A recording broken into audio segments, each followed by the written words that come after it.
नमस्कार दोस्तों, स्वागत है आपका हमारे YouTube channel number 1 exam centre में।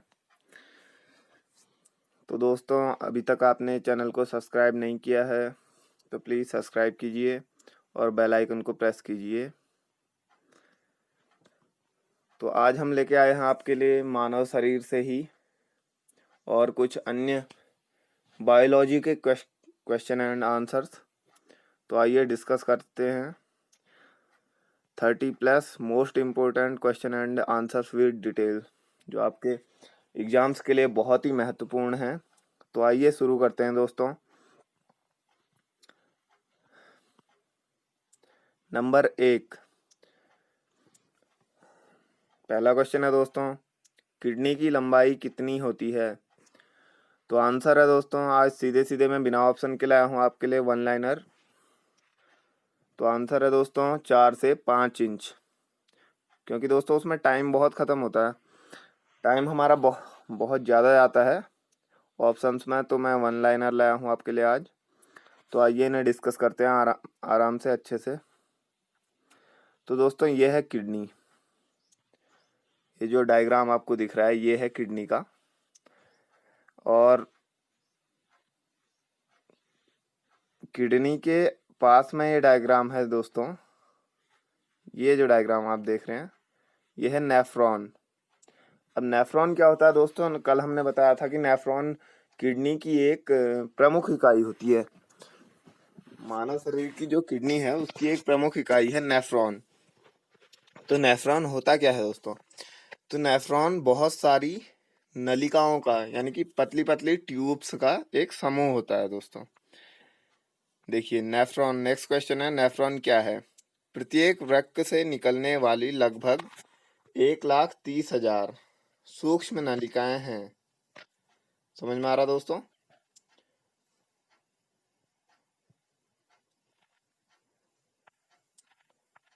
तो ये हैं ये दो किडनियां हैं दोस्तों।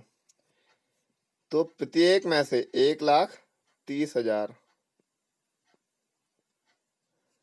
जो ऐसे ट्यूब्स निकलते हैं दोस्तों, आप देख रहे हैं ऐसे ट्यूब्स निकलते हैं। ये ये उसी के प्रकार है ट्यूब के, एक ट्यूब के। जैसे एक ट्यूब के अंदर इतनी सारी चीजें होती हैं, दिखाई दे रहा है, कैपिलरी, वेना, आर्टरी, वेनुला, ये सब होता है दोस्तों। आगे बढ़ते हैं दोस्तों। नेक्स्ट क्वेश्चन है, फेफड़ा किस तंत्र के अंतर्गत आता है? तो फेफड़ा जो है दोस्तों, आपको पता है फेफड़े का आकार इस टाइप का होता है, कल हमने बताया था, इस टाइप का होता है। इस टाइप से फेफड़े का आकार होता है। तो यह किस तंत्र के अंतर्गत आता है? तो यह आता है दोस्तों श्वसन तंत्र के अंतर्गत। तो मेन आता है ये, लेकिन यह एक और तंत्र उत्सर्जन तंत्र के उसमें भी आता है। उत्सर्जन तंत्र में क्या करता है दोस्तों, ये CO2 और जल वाष्प को बाहर भेजता है। तो इसका मतलब है कि ये और O2 को अंदर लेता है। O2 को अंदर लेता है तो इसका सीधा सीधा मतलब है कि ये ऑक्सीजन को लेता है तो श्वसन तंत्र में आता है, यानी कि अंदर खींचता है। तो और उत्सर्जन में यानी कि बाहर फेंकता है। क्या फेंकता है बाहर? CO2 और जल वाष्प। नेक्स्ट क्वेश्चन है दोस्तों, मानव मस्तिष्क का वह बाहरी हिस्सा जिसके अंदर मस्तिष्क सुरक्षित रहता है क्या कहलाता है? तो वो कहलाता है दोस्तों क्रेनियम। क्रेनियम ऐसा खोल है दोस्तों, बाहरी कोश है जो बाहरी आघातों से मनुष्य के मस्तिष्क को बचाता है, यानी कि बाहर से किसी भी चोट झटके से जो अंदर मस्तिष्क को बचाता है वह क्रेनियम है। अब नेक्स्ट क्वेश्चन है दोस्तों, मानव मस्तिष्क के चारों ओर का आवरण जो कि बाहरी अर्थात आवरण की बाहरी परत को क्या कहते हैं?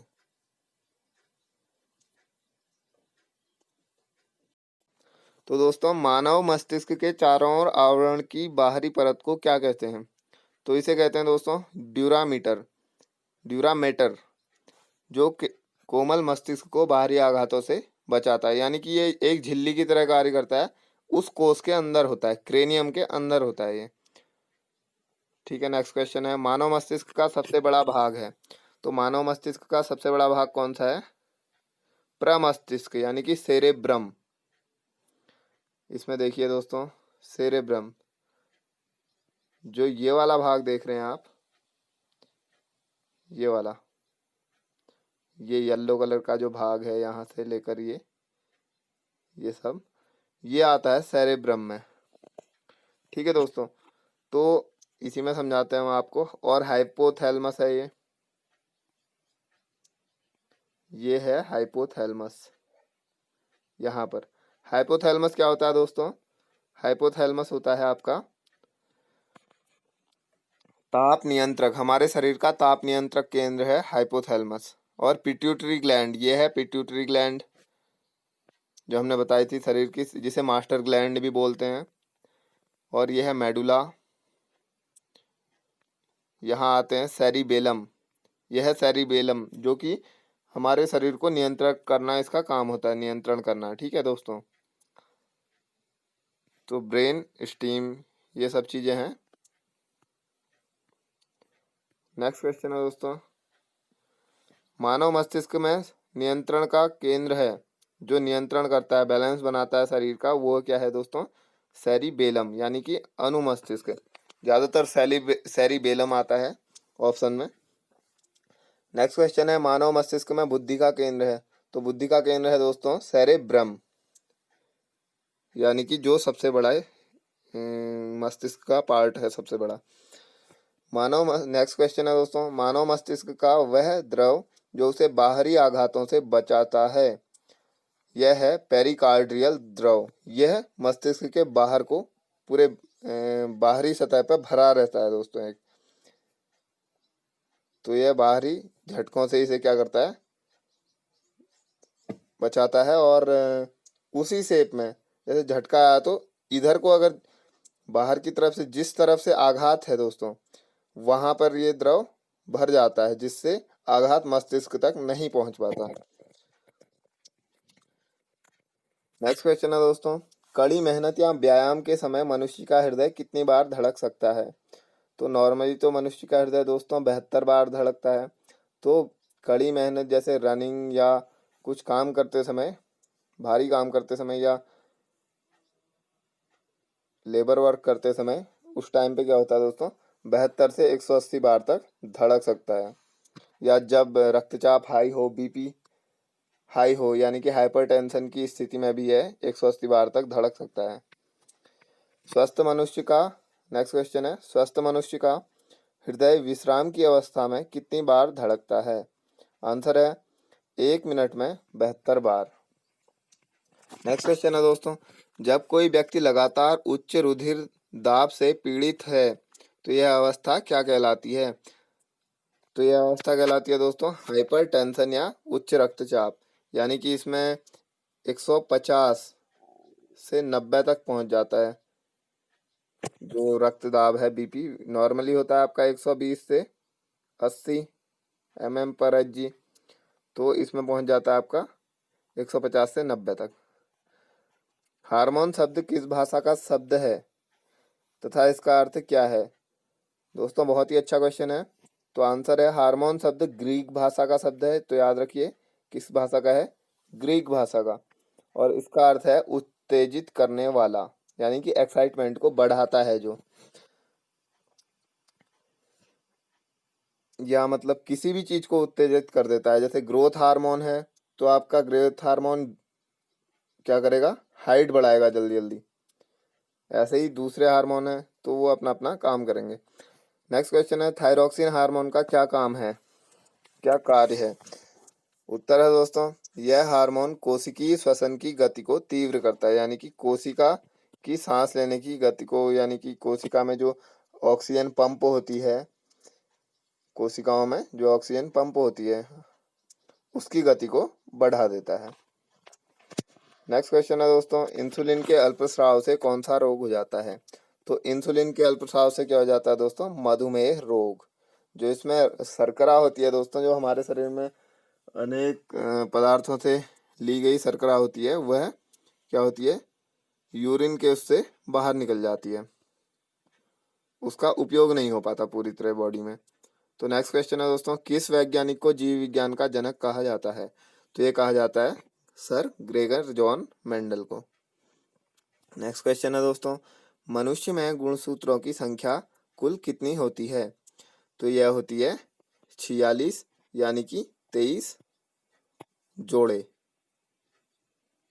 23 जोड़े होती है दोस्तों। कई बार पेपर में पूछा जाता है कि कितने जोड़े होती है, तो कंफ्यूज होने की जरूरत नहीं है दोस्तों, 23 जोड़े होती है। नेक्स्ट क्वेश्चन है, संतान में लिंग निर्धारण के लिए किसका गुणसूत्र उत्तरदायी होता है? यानी कि किसका, पुरुष या महिला में से किसका गुणसूत्र यह डिसाइड करेगा कि जो संतान है वह पुरुष होगी या महिला होगी, या पुल्लिंग होगी या स्त्रीलिंग होगी। तो यह होता है पिता का, यानी कि पुरुष का।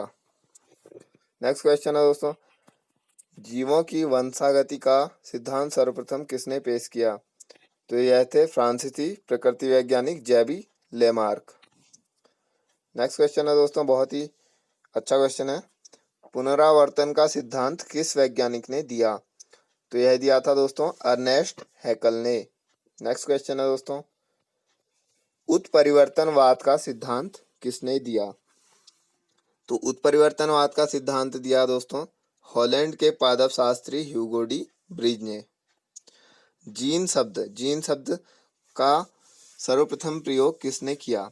तो दोस्तों जीन शब्द का प्रयोग सर्वप्रथम जोहानसन ने 1909 ईस्वी में किया। दोस्तों ये क्वेश्चन बहुत बार पूछा जा चुका है आर्मी एग्जाम्स में या फिर एसएससी एग्जाम्स में। एसएससी CHSL 2018 के पेपर में भी एक बार पूछा जा चुका है ये क्वेश्चन। और नेक्स्ट बहुत ही इंपॉर्टेंट क्वेश्चन है, डीएनए का पूरा नाम क्या है? बहुत बार पूछा जा चुका है।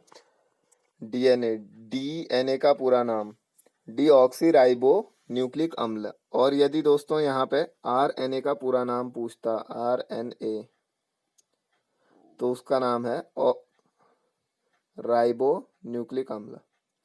इतना सा नाम है उसका।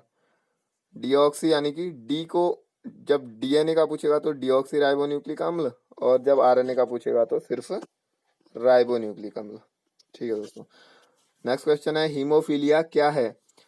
तो दोस्तों हीमोफीलिया एक ऐसा रोग है जिसमें इस रोग से पीड़ित व्यक्ति को चोट के काफी समय बाद भी रक्त लगातार निकलता रहता है। इसे रक्तस्राव रोग भी कहते हैं। यानी कि दोस्तों उसके खून में हिपेरिन की मात्रा बहुत कम होती है। नहीं, हिपेरिन हिपेरिन की मात्रा ज्यादा होती है और कैल्शियम की मात्रा कम होती है। यह एक आनुवांशिक जनित रोग है दोस्तों। इसमें रक्त का थक्का नहीं जमता है। अगर चोट लग गई तो उसे फिर मेडिकल ट्रीटमेंट ही लेना पड़ता है, वैसे प्राकृतिक तौर पर उसका रक्त नहीं रुकता है। नेक्स्ट क्वेश्चन है दोस्तों, डाउन सिंड्रोम में क्या होता है?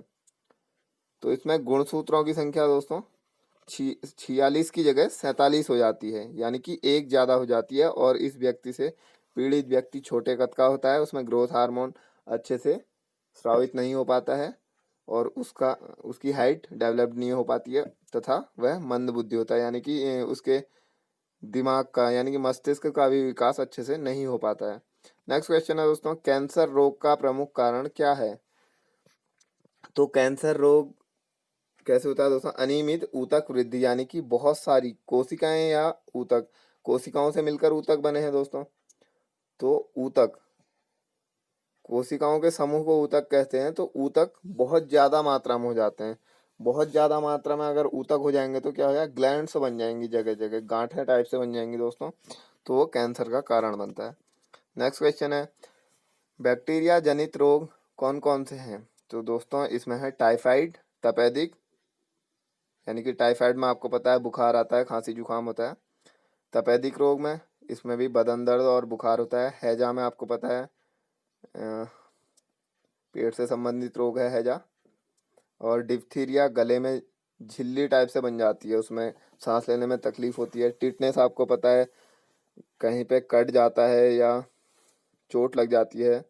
कोढ़ आपको पता है कि चकत्ते पड़ जाते हैं और स्किन खराब होने लगती है। निमोनिया में ज्वर और खांसी, काली खांसी आपको पता है। सिफिलिस, शरीर पर चकत्ते या लाल लाल दाने पड़ जाना। गोनेरिया, गोनेरिया में बांझपन जैसी स्थिति देखने को मिलती है। नेक्स्ट क्वेश्चन है दोस्तों, वीडियो को ज़्यादा लंबा ना बनाते हुए हम जल्दी जल्दी कर रहे हैं।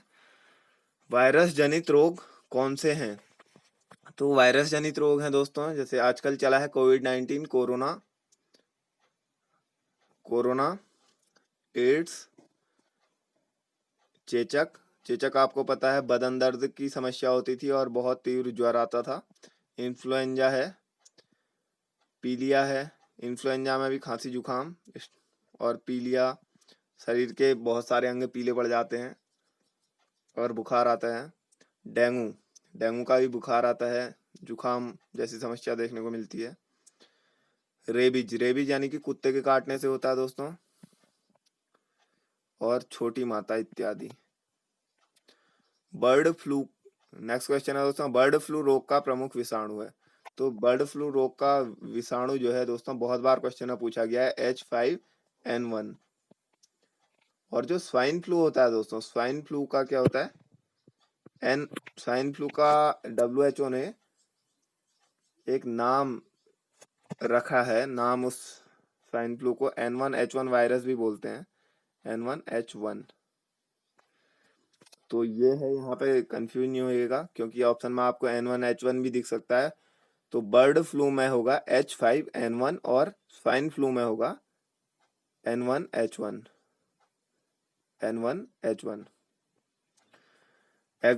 एग्रोस्टोलॉजी क्या है? नेक्स्ट क्वेश्चन है, एग्रोस्टोलॉजी क्या है? तो आंसर है दोस्तों, घास का अध्ययन एवं पालन, यानी कि विज्ञान की वह शाखा जिसके अंतर्गत घास का अध्ययन एवं पालन किया जाता है, उसे एग्रोस्टोलॉजी कहते हैं। नेक्स्ट क्वेश्चन है, पुष्पों का अध्ययन, पुष्पों का अध्ययन क्या कहलाता है? तो पुष्पों का अध्ययन कहलाता है दोस्तों एंथोलॉजी। तो इसी कड़ी में एक और क्वेश्चन आपको ऐड करके देते हैं, मधुमक्खियों का पालन या अध्ययन, अध्ययन क्या कहलाता है दोस्तों? एपीकल्चर। क्या कहलाता है? एपीकल्चर। तो आज की वीडियो यहीं पे समाप्त होती है दोस्तों। Thanks for watching. अगर आपने चैनल को सब्सक्राइब नहीं किया है तो चैनल को सब्सक्राइब कीजिए, और वीडियो को, जो भी बच्चे तैयारी कर रहे हैं और छोटे हमसे या हमसे बड़े, जो लोग भी तैयारी कर, उन तक ज़रूर पहुंचाइए। और वीडियो पसंद आए तो लाइक कीजिए, कमेंट कीजिए और वीडियो को शेयर कीजिए। धन्यवाद। जय हिंद, जय भारत।